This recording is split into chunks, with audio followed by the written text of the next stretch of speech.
Today, the World Health Organization officially announced that this is a global pandemic.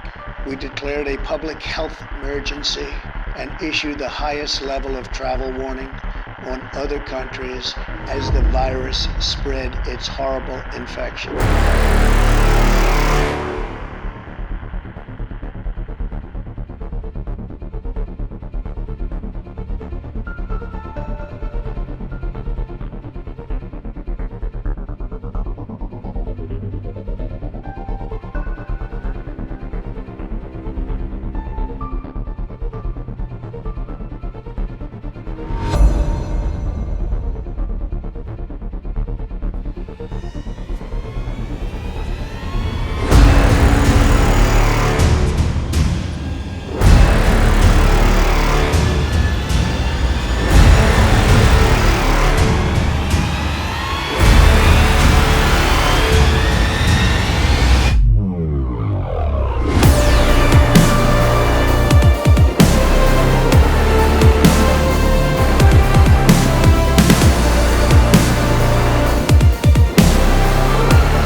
वालेकुम सलाम। मैं आपका उज्जवल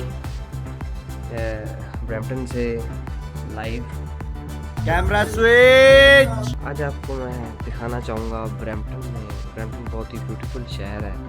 ये हमारा शहर है